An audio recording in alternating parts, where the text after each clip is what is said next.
Hello everyone, welcome to our brand new video series, Delivering Self-Service Private Cloud. I'm Satya Shrestha, a Senior Staff Executive Solutions Architect at VMware. In this series, Pramod Rane, our awesome VMware subject matter expert in automation and operations, will join me to explore how our customers and partners can deploy, configure, manage, and utilize a self-service private cloud with VMware Cloud Foundation. Welcome, Pramod, to the show. And if you could introduce yourself to our audience, that would be awesome. Sure. Hey, thank you so much, Satya. Great to be here. So my name is Pramod Rane. I'm the cloud infrastructure architect based in Singapore.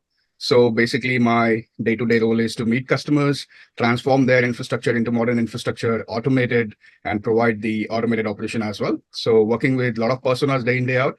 And today we're going to share this delivering self-service private cloud. So we're going to focus more on the automation piece in this video series. Pretty excited, Satya. Thanks for having me here. Awesome, man. Super excited for this series. Now, like our previous episodes, our audience should expect some awesome practical demonstrations of our products and services and expert insights from Pramod, and also best practices and guide to how to use automation and operations in VCF. Absolutely. That's the plan. So essentially, this is going to be more onto live demos. So we're going to show the actual environment, show the use cases, the outcomes. But every episode will have probably few slides. So we set the stage, we share with you what we're going to cover in those videos, and then we will move on. Absolutely. Sounds awesome, man. So let's look at the exciting episodes that we have planned for this series. Okay, absolutely. So this is the agenda that looks like. So essentially, we are looking at about 7 episodes in this series. This series is going to be focused predominantly into the VCF automation, or we call it Aria Automation. So in today's first episode, we're going to cover the self-service private cloud. Essentially, we're going to touch into the self-service catalogs, the infrastructure abstraction, the governance, the policies, and things like that. We will go through some slides and then dive into the live demo.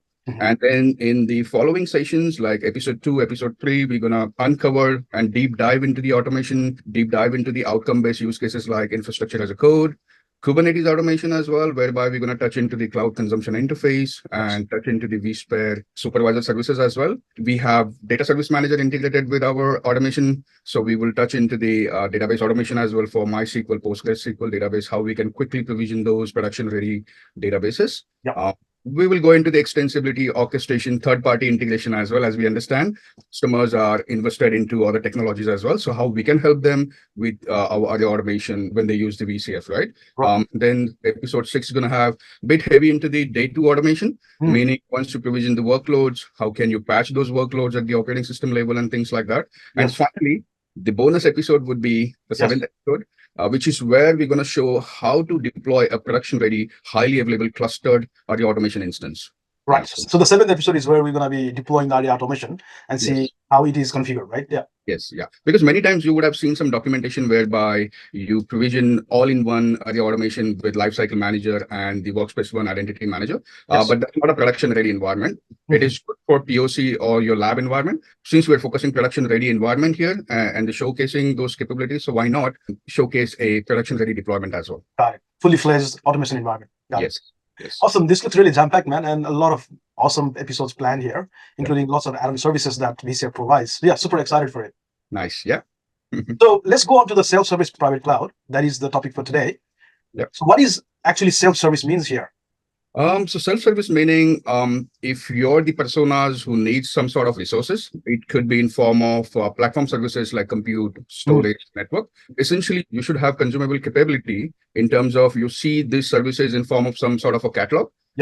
It should be readily available for you based on robust role-based access control. You go into your robust role-based access control, the consumption platform. It could be your automation platform in this case.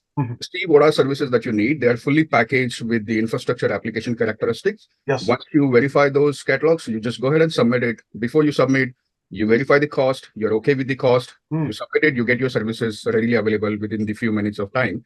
Instead of you waiting for different teams to come in, the ticket goes and transferred into multiple hands, which increases your SLA. That's not the self-service. So self-service is basically you have readily available platform that you need. You request it and you consume it. Got it. So as I understand, you will have an environment where you could go to the catalog and say, like, hey, I want this, just choose that one, and then self-service yourself, right? Just go there and deploy the resources as you need it. Exactly. Awesome. Okay. So let's start out with this. If you look closely, notice your cloud adoption is driven by your application strategy. Many times when you're trying to transform your application, you have range of this application, meaning you have existing application, you have new applications. Essentially, you're transforming these applications by replatforming them, rehosting them, even modifying the entire architecture from monolithic to microservices-based architecture. Who decide this transformation from the application standpoint? Notice mainly these are the line of businesses. Correct. These are the developers who are the one who are driving this particular application transformation, right? Yes. And these are the same personas that we're talking about who really needs to build these applications, integrate these applications, and run these applications, right? Yeah. So the consumers of the application, right? exactly, right? And these are the line of businesses, and the developers are the primary consumers of your platform operation teams, your infra admin teams, right? Because when they drive their application strategy, the infrastructure team supports them by providing modern infrastructure, self-service capabilities, and things like that. Then you will see many of these platform operations teams or these infrastructure admin teams, they have their own hardwares, right? These hardwares are basically built out into the private data centers, or it is sitting into the edge or managed location. So with the virtualization, the platform operation team can transform these hardwares into a modern virtualized software-defined infrastructure, right? So I usually call this as building your cloud. Okay? However, I want to draw your attention to many of the other critical aspects and the priorities that customers are trying to solve. Meaning they are looking for performance optimization, they're looking for capacity and cost optimization, capacity management, unified visibility, analytics, self-service consumable cloud, and things like that. You see multiple disciplines are there today, right? If you have seen the VCF journey with Aria Automation or Aria Cloud Management capabilities, this is where the VCF provides a modern, securely compliant software-defined data center as an entire stack, which essentially provides you and offers you capability to design self-service capabilities, a true infrastructure as a code-enabled API-rich platform, and advanced services like databases, AI, ML services, the advanced load balancers, and things like that, which can be worked with your virtual machine form factor, or it could be purely worked with the cloud-native microservices architecture as well, like our Tanzu Kubernetes grid services and things like that. So this is where the VCF comes in. And this is where we really transform those traditional infrastructures into the modern software-defined data centers with modernized infrastructure and operation, as well as the developers' ready platform. So this is the main outcome that you will see. Right now, it's making more sense whereby what you were looking for, what you're trying to solve, and with VCF and cloud management area capabilities, basically you can build and consume modern and secure infrastructure with automated operation capabilities that also offers a developer-ready platform for your line of businesses and the consumers. Right, got it. So as I understood, this enterprise private cloud is your public cloud-like cloud in on-prem that has actually all these features, which is, of course, developer-ready platform where consumers can come, develop their applications, right? Consume those catalogs of services. And also they can modernize their infrastructure and operations, which is secure and resilient, right? That's exactly what VCF is trying to provide to our customers. Exactly. And one of the best outcome of this is that when you build this cloud-like environment, you have freed your developers from waiting for other teams. They don't need to wait on other teams. Essentially, you can give them the set of services which they can use to develop their application. So their time is managed properly instead of them waiting for somebody else to provide them the platform. Yeah. And those developer, looking for resources, etc., all of those resources that they need, that could be part of the pre-approved process itself, right? And then that could be built into the automation, isn't it? Correct. You can build the workflows as per your liking, basically. So I've seen many customers, they want to put in some governance and policies whereby so this is what my next slide talks about, basically.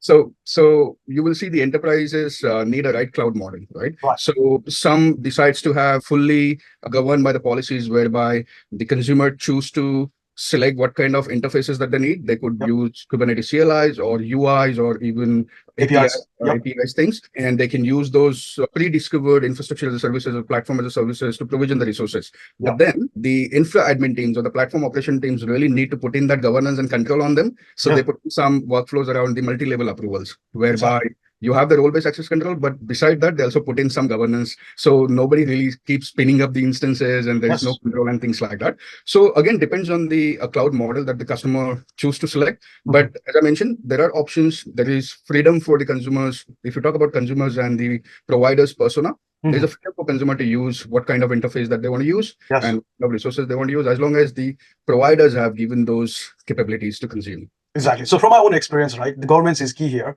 because we don't want platform sprawl where, Yes. a development team or line of business owner just goes and spin the resources and then, they don't have the visibility of what has happened, right? Exactly. So absolutely governance is important. And like I was saying earlier, the approval process that could be baked into the whole process. Hey, Yes. once this guys request, this many virtual machines, it has to go to this team. So they approve it. And once they approve it, the resources come there, right? Correct. So those sort of things could be baked in here, isn't it? Yes, absolutely. Yeah, I mean, some people I have seen in the field, they use ServiceNow as a front end, Yes. whereby their entire corporate IT consumes that as a requesting tool. As I said, you can use any CLI, any UI, any infrastructure as a code capabilities, but it is still baked into the Aria Automation cloud management capabilities within the VCF, and all the magic happens under the hood with the Aria Automation. Sounds great, man. Yes. Lots of choice and flexibility for our consumers to Exactly. consume via CLI, GUI, infrastructure as a core, or APIs. And providers have a really safe place where they know what's happening and they can monitor the whole environment really well, right? Yeah, this is good. Yeah. So let's move on now, really focus into a bit of what is the cloud management altogether. Yeah. So you have heard me speaking about the automation and things like that. If you essentially look at the cloud management offering within the VCF, you not only have Aria Automation, but you have Aria Suite, whereby you have automation capabilities, the monitoring, performance, optimization, troubleshooting capabilities, governance and compliance management, and many other use cases and the outcomes that we are looking at. So for this particular episode series, we're gonna focus mainly onto the automation, right? Yes. Which again we have to look at from the consumer and provider personas, how the provider provide that self-service consumable platform for the consumers. That consumers could be your developers or the line of businesses or the application team, right? So focused in this episode going to be predominantly on the automation. Okay.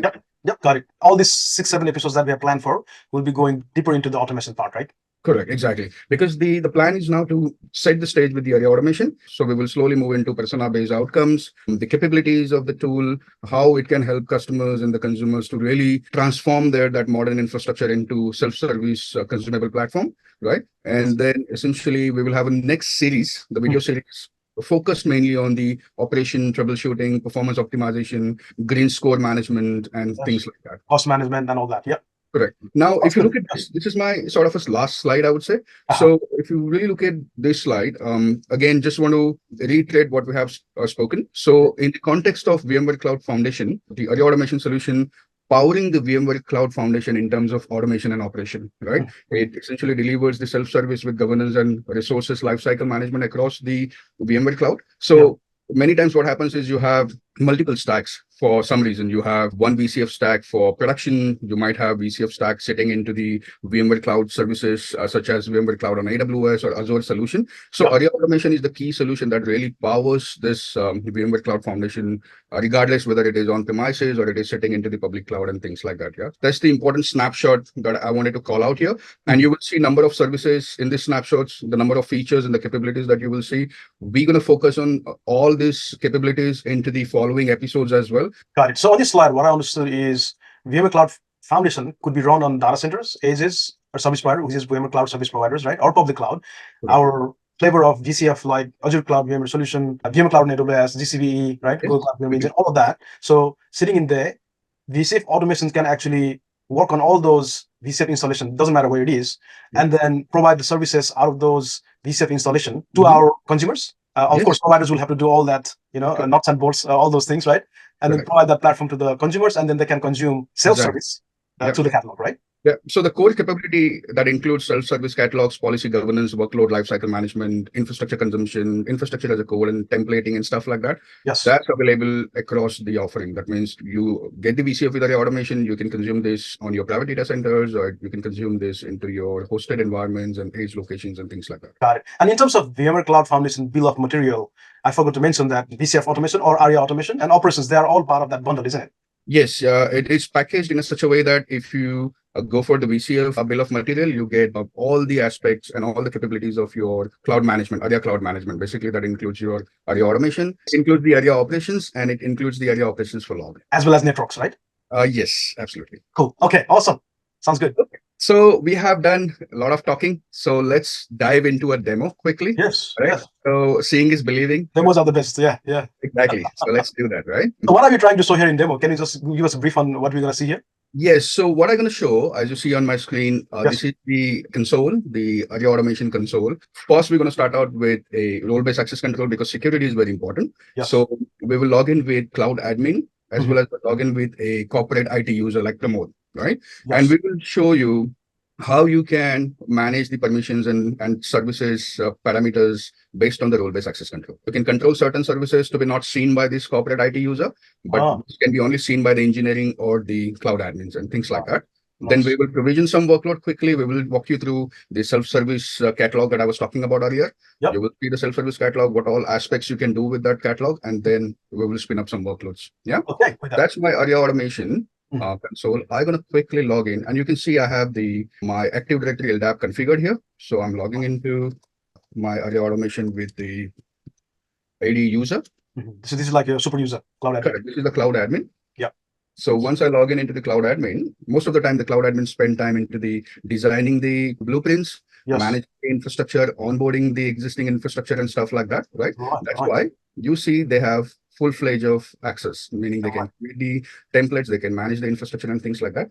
Now, I will show you a corporate IT user that also logs into your domain. For example, so this is the same Active Directory login, right? Correct. Same console, everything is same. It's just a different user. Yeah. And if this user, corporate IT user, try to goes into the assembler, immediately you can see that you don't have access to the service. That means you don't want your corporate IT users to go and modify your blueprints or modify your configuration and things like that, right? So as a user, this particular user only got access to the self-service catalog. Right. And that's the service broker. Correct. That's called service broker. Yeah. Now, if I click on the catalog, and you can see here, I'm logged in with my account, Pramod Rane, as a corporate IT user. Essentially, in my catalog, the cloud admin has provided access to all the services for me to consume, right? Now, again, the isolation, the role-based access control comes in here. If my cloud admin thinks that I don't want Pramod to access database services, he can take it away. I won't see it. Okay. This is all controlled by cloud admin. Exactly. We will provide role-based access to those services, right? Okay, got it. Exactly, right? So as an end user now, let me quickly show you. I want a shopping cart application. Yeah. I look for this particular catalog here. It says deploy web apps on virtual machine with vSAN storage and NSX load balancer. Got it. Yeah. I don't need to know how it's configured, what magic is happening behind the curtains, because for me, I'm a consumer. I'm just going to go ahead and request this. Yeah. I will give this deployment as a name. Yeah. Say demo. Okay. I have choice to select which project I want to deploy this. I'm going to touch base project shortly, but projects are those logical boundaries that you define for your infrastructure, meaning you have certain compute storage network resources parked under this project. The project has also defined number of users and groups who can access and manage that project, right? So this is like a logical boundary that you set up. So in my case, my project that I'm going to use is the mod, right? I gave a name, exec demo. Now, node size for my front-end environment, which is the web server. Yes. I'm selecting t-shirt size. So this is a t-shirt size, basically small, medium, large. Yeah. Now, what is happening here? Small would have 2 CPUs, 2 vCPUs, 4 GB RAM. Yes. Medium could be 2 vCPUs, 8 GB RAM. Large could be 4 vCPUs, 16 GB RAM, right? And all of those t-shirt sizing you can configure, right? Yes, it can be fully controlled, managed, and configured by your cloud admin. Okay. You can also put in the details here, like small equals to 2 vCPUs and 4 GB RAM. So the end user will automatically see it and just consume it, right? Okay. Then the OS image, whether you need Ubuntu 18.04 or you need Ubuntu 20.04, depending on your requirement, you can select the OS image. I'm also creating a new admin account here, right? So I'm creating demo user. I have hard-coded the password, but if I wish to, as a corporate IT user, because this is my password, I will change this. Got it. Then the cost center, because someone going to need to pay for it, right? Yeah, exactly. So obviously, I have configured 2 cost centers here, engineering and corporate IT, corporate use. So I'm not from engineering as a Pramod, I'm corporate user, so I select the correct cost center here. Right. The front-end cluster size, again, how many web servers that you need? Small meaning single web server, mid meaning 2 web servers, large meaning 3 web servers. So let's keep it simple. I select small. Whether or not I need a Slack notification, because when the application is built out, I should get a Slack notification somewhere, and I should be able to get the load balancer IP or the DNS fully qualified domain name for me to access my application. You can do that as well, right? So this is where probably the third-party integration comes in, right? Correct. So this is based on the API integration with the Slack. Right. And then when it comes to database, because you see shopping cart application, obviously when it comes to e-commerce application, it's not only a web interface, but there has to be some database backed up, right? So you have a choice here. What kind of database you want to use? You want to use PostgreSQL, or you want to use MySQL. In this case, I keep it simple. I use MySQL. Now, additional thing, we're talking about end-to-end automation here, right? Yes. The idea is, as an end user, I want to make sure that my application, my workload that I'm deploying here is also monitored immediately. Absolutely. I do not need to go pillar to pillar to get somebody to help me with the monitoring. Yeah. That defeats the whole purpose of automation. So instead, during the provisioning itself, I want monitoring. I can enable this. Nice. Okay. Nice. Now, the other interesting thing is the daily price estimate. Before I submit this, because it's going to go into my cost center, I want to make sure how much it's going to cost me, right? Yes. So I quickly say, calculate the estimated price, and it says it's going to cost me $464. Right. Now, that looks pretty high. I want to make sure why you're charging me this much. Then obviously, there is a front end, there's MySQL, we're charging for it, we're charging for compute, we're charging for storage, and the additional charges, right? Now, so how do you do this costing then? How do you measure, say, hey, this much of this is the storage? Yes, I will touch base that. You can do it based on the pricing cards. So you define the pricing cards. The pricing card has different parameters like, do you want to charge based on the rates or the cost factors? Whether you want to charge for patching, whether you want to charge for additional licenses, and when do you want to charge them when the CPU is turned on, meaning the VM is on. You don't want to charge them when the VM is off, or you want to consistently charge for the storage. All that gets configured. Okay. That'll be good to see. Yeah, awesome. And all this pricing is coming from our Aria operation capabilities. So Aria operation is integrated with the Aria automation here. So we are seeing all the costing here. Okay. So once I verify this, I go ahead and submit. Okay. Since we submitted the request as a corporate IT, I can quickly check what's going on with my request. So I click into my deployment. And immediately if I go into the history, I will see what's going on, what's cooking up, right? So I can see it is checking the resources, whether or not I have enough load balancer resources. I have my necessary NSX networks. And then it's going to check the resources for my cloud machine. Yes. And at one point, if everything is in place, it will start provisioning your resources. But now I want to bring your attention here quickly. You can check checking for any approval policies. So that's where the governance and control comes in, which I mentioned earlier. And see, as I rightly said, now it's waiting for cloud admin's approval. Okay. So there's a governance. So now I need to go into the cloud admin user interface and quickly go into my inbox as a cloud admin. And in the inbox, I can see exec demo is pending for approval. I can see who requested this, what project it is pertaining to, and the timestamp of date when it was submitted for approval, right? So what I do as a cloud admin, if I'm okay with this, I can go inside it and say change number. I can change number and quickly say approve. And my job is done as a cloud admin. If I switch back to the Pramod as a corporate user, since my cloud admin approved this request, I can see the procedure now going forward in order to actually create the networks. It's going to create on-demand NSX network, routed network. It's going to create a load balancer. It will provision the VMs, MySQL, and the front-end Apache web server.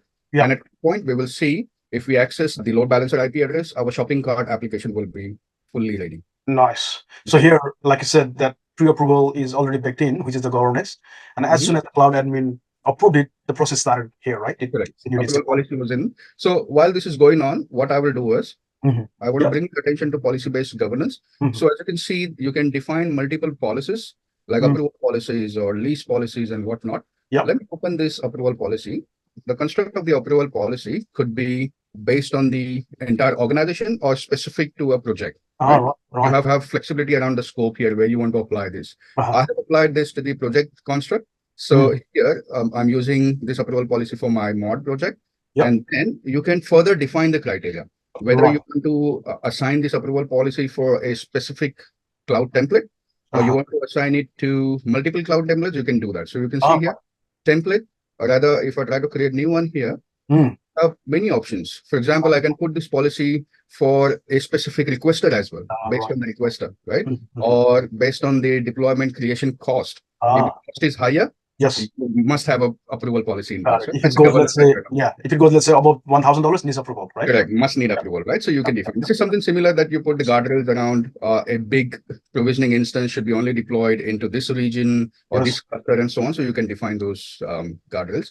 So in this case, you can select the template and equal to or not equal to. So you can exclude a specific template from the approval policy or you can include it. So equal to, I can select whichever template I want. For example, Terraform VM provisioning. Then next time, whenever someone try to provision the Terraform VM provisioning template, self-service catalog, there will be approval on it. Okay? So I just close this. Now, how many level of approvals that you're looking at. Yes. Aria support multi-level approvals, so you can have one person approval, or you can have multiple here, like you can change this to 2 or 3, so you can have multiple level approvals as well. Okay, so in this case, I keep it single. Yeah. Who can approve this? So the approval type could be user-based or the role. Many organizations have the supervisors in their project who are, assigned there to govern and control the project. So in that case, that person need not to be a technical person, but that person just need to verify the request and approve or reject the request. So based on that, you can define a role for that kind of person as well. Or you can define your cloud admin, platform, ops team, or whoever. So in case of a user, you simply add user and select the approver name. And all these users are coming from LDAP, right? In our case, Active Directory. Absolutely. These are all coming from the LDAP Active Directory integration. Cool. So this is the user. If you want, you can select the group of cloud admins. So anybody is part of that group, they can approve it. Now, the next condition is auto expiry decision. So for what happens if nobody approves it for like 1 day or 2 days? Right? It's 2 days are defined. You can put more or less. My condition here is that if nobody approves this for next 2 days, it has to be automatically rejected. You can also define conditions and things like that. Finally, when it comes to governance approval-based policy, you can define what action this approval policy should trigger.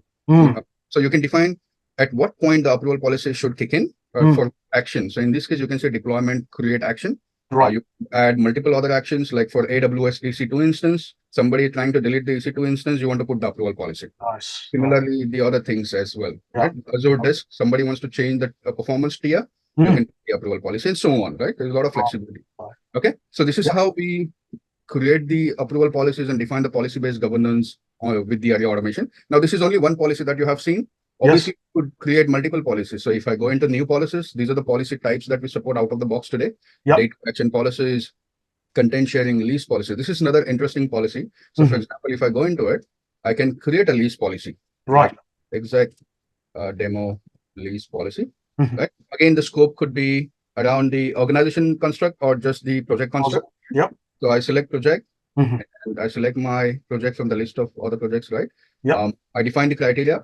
So the criteria would be this template equal to, and I'm defining this lease policy for the shopping carts, the one that Pramod just deployed, right?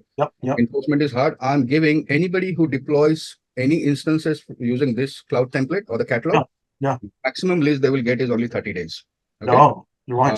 And then the total lease would be together would be like 45 days. I'm not allowing any grace periods here. So what will happen? It's a hard enforcement, meaning the moment it reaches the maximum lease time, Aria automation will go ahead and destroy the deployment. Right. So this is mainly like a temporary projects where issues are released for a certain time and destroyed after that lease period. Yes, because this is very important for those development test environments whereby a lot of users keep provisioning and sprawling the instances. When testing is done, they tend to forget to clean that up. So it's everywhere you're being charged for it, right? You're paying money for this. There's a cost involved because you're using resources.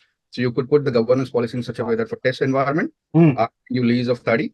And then the maximum total lease is 45. That means if you lease 30, you can request for the additional lease as well.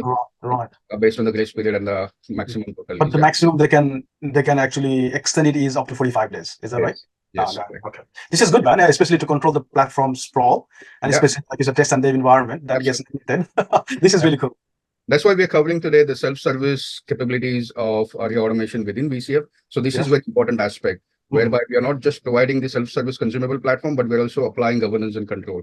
Now, let's go back to the Pramod console. So Pramod's console here, right? You can see the exact demo deployment completed, right?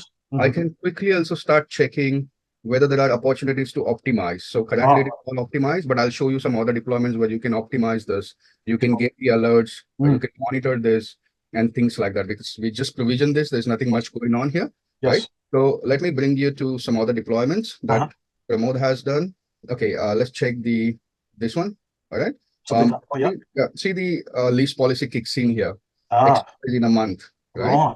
So it immediately says when it's going to expire. It also shows the cost, right? Now, if I open this, I can check the price. First thing.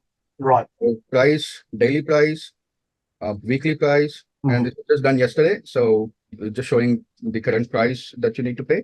But you can go into the details for the price analysis. So front end, you're being charged for this, compute storage and additional charges. And then price equalizer. What we saw during the provisioning, you can also verify this once the deployment is done, and you can get the overall detail of your cost analysis, price analysis. You can monitor these instances. So imagine this was done yesterday. I can check how's my web is performing. So initially it was high, but then nobody's using it. Similarly for MySQL, the initial utilization was high for memory and CPU, but now it's pretty stable. I can quickly check whether or not there are any alerts on these instances so that I can take action. I can submit requests for monitoring team or the operation team to take certain actions proactively. And whether or not are there any opportunities to, optimize this workload. So I save the cost and save the resources proactively. If I click on optimize, again, all this information is coming from our Aria operation. Aria operation, based on the data it collected, it is suggesting that these instances are oversized for your workload. And it says you have allocated 2 vCPUs. They recommend to keep 2 vCPUs, no change here. But you allocated 4 GB of memory. Operation is recommending it to reduce it to half. Got it. How do I right size it? Can I do it straight away? You have option here, but you need to have the hot enabled on the vCenter. So for example, if I click on resize this, immediately it will give you a warning. If the hot add is deactivated on the vCenter, the machine will be rebooted. That is an impact. So you need to plan this properly. So if it was really like a test dev machine, I wouldn't really mind it, right? I would just go there. You can just simply go ahead and submit. You change your memory to 2 GB, submit it, it will do its part. It will stop the machine, it will resize it, and it will power it on once again. Cool. So now you can see we have very tight integration between operation capabilities and automation capabilities. We have as an end user, I am able to deploy my workloads. I am able to see my cost consumption. I can monitor my instances. I can check any alerts and things like that. And I would be able to also optimize my instances, meaning I can right size them. Yeah. The other thing about the lease policy, you can see here, it expires on 20th October. Remember the 45 days thing? Expiry, that we assigned. So that's kicked in here. Okay. Now, if you want to expand the lease, obviously you can go ahead and you can say there should be an option. Change this on top. And then you can request the additional days. Okay. So there is an option. It's not hard and fast rule that it'll you can't do much once the lease policy comes in. You can request for the expansion as well or the extension of the lease. Okay. So let's go back to the deployment that I did earlier for this series. How do I find my load balancer IP? Obviously, I want to let you people know that hold your thoughts. This is NSX native load balancer, but in the next episode, we're going to go deep dive into infrastructure as a code, and we will touch onto the AVI ALB advanced load balancer, AVI load balancer. But we will not use the native load balancer, but we will use the advanced load balancer. Now, in this case, because this is a simple open cart shopping cart deployment, so I got my load balancer IP. I will go ahead and put this into the browser, and there you go. You can see a functional website is open. Now we will show AVI. We are using AVI DNS capabilities as well. So instead of putting the load balancer IP into the browser, we will put the DNS fully qualified domain name as well. But hold your thoughts till then. You will very soon see this in the next episode with the AVI. Okay. All right. So what we have. One question I have: can you expand that instances there? Oh yeah, we can do that. So for example, I'll show you step by step. For example, this load balancer. As a day 2 action, you want to reconfigure this. You will able to reconfigure this. For example, you want to add more routes. Do all that thing, right? You can use the protocols that you need for routes, necessary routes, and things like that, right? So you can also modify the existing protocol. As a day 2 action. Then the other things on the workload itself. You can go into you select the necessary workload, and then you can add more storage. You can create the snapshots. You can power it off, power it on, reboot. You can even take the console if you wish to. Access the remote console here, so that you don't need to have the SSH sessions or anything. You can just see how you will usually connect to the VM console from the vCenter. Similar, you can do it from your self-service portal. Nice. One thing I wanted to ask was, so this front end, right? We are looking at from the Aria Automation. So that front end, what is the hosting for that one? So it is coming as PAI cluster 01. Correct. Is that how? That's a good question. So I will show a little bit under the hood what's going on here. So the cloud admin, of course, cloud admin can only manage the infrastructure. Pramod doesn't have rights there. So if you see the project construct that I spoke about, so in project construct, you create the logical separation of the resources, right? Right, So right. for example, this is the mod that we have been using. If I open this, you will see which users are administrators and the members in this particular project, right? Right, The cloud right. admin is administrator, Pramod is just a member. Yeah, you Yes. can add users of groups here. You Yeah. define the provisioning aspects here as well, Right. which cloud zones or the which endpoints that you want to consume here. So this is one of my VCF workload domain cluster. Yeah. So that's my workload domain clusters cloud zone Right. that I'm putting here. Again, the control and governance comes in form of the capability tags. This Thanks. is Yeah. where you define the tags like this particular type of instance should be only deployed in this type of cluster. Yeah. They have the big resources, the big compute capacity instances should go into a specific cluster and things like that. You define those policies based on the capability tag constraints, right? Yeah. We have provisioned that particular VM with a VM name, right? Now, Yeah, where right. it's taking the VM name from the custom names, right? So in the custom names, I'm defining basic naming convention here. Oh, right. Like for load balancer, the name should start from LB and then the project description. This is already line of code here. Yeah, The yeah, convention, I would say. For machines, it should start with VM and then the project description. Now, what is this project description? If I go back to the project, open this, you see it's Pi. Right. Now it's making sense, right? It's VM Pi. So Pi is our private AI cluster. That's why it's Pi. Okay. So VM Pi, and then it takes the next available number. Now, your next question could be, can I use my own custom namings during the provision itself? You can do that available because we have the extensibility and orchestration available. You can define those extensibility actions to go ahead and rename your VM once it's provisioned. You can put in some properties and condition to define the host name within the cloud config of your cloud template. So you can all do that. There are various options for you to manage the host names. Okay. Got it. So we covered so far a provisioning from an end user. Yes. We going to see the governance, policy-based governance like lease policies, approval policies. We have seen the approvals, how it works. We were able to provision the workload. We were able to access the load balance web application. We also check the monitoring capabilities from the self-service capability itself, like whether or not I can monitor for alerts, I can monitor for the compute utilization, CPU memory, whether or not I have capability to right size my workloads right from the self-service portal. We saw that. And we went a little bit under the hood whereby we saw the naming convention, the project properties and things like that. I think that's pretty much I wanted to cover for this session. Nice one, man. Yeah. So can you do one more thing? If you have access to that vCenter server, sure. We saw that it was placed on a zone, right? And it workload domain. If you log on there, how would this resource, let's just talk about the virtual machine at the moment. How would that resource come there? I just want to see a plain, bare, virtual infrastructure admin's view, how the person will see it. Yeah. So now we are wearing the hat of the cloud or platform admin, right? So now let me show you what Pramod deployed here. So Pramod deployed here this front end, which is VMPI 0243. 0243, yeah. Yeah, if I go back to my admin portal, sorry, the vCenter, 243. That's it. Now this is my VCF, right? Yeah. In VCF, obviously we have Those concept of the management domains and the workload domains, right? Yep. You can see this is my management domain. All right. This is my workload domain 01. This is my workload domain 2. Right. And we are using this as an endpoint based on the tagging capabilities, constraint and tags to make sure that any automation workload gets deployed onto my Pi workload cluster. Right.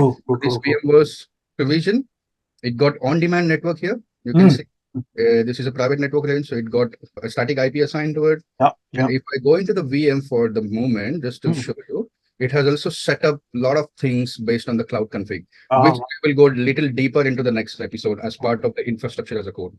How we are deploying the packages, how this website just appeared there, how it connected to the MySQL DB and things like that. We will uncover that into the next episode when we're going to deep dive into the infrastructure as a code and Avi load balancer as a service. Sounds awesome, man. Yeah, lots of good stuff here. Yeah. All right. Yeah. So I'm excited for this series. Looking forward for the next episode. It was nice talking to you, Satya. Really appreciate this opportunity. Likewise, man. This is really awesome. Lots of cool demos, right? And we really double clicked on almost everything there when it comes to provisioning a virtual machine there. This is really good, man. Cool. So it was really a pleasure discussing the self-service private cloud capabilities of VCF, as we saw, how easy it is, and how many things that we can do there. Lots of bells and whistles. So I really look forward to our next session, man. And we'll dive deeper into other building blocks, right? Sure. All right. Take care, Satya. Catch up next time. Thanks, Pramod. Appreciate it. And thanks to everyone. for watching until the end. And we look forward to seeing you in our next episode. Have a good one, everyone. Bye-bye. Bye.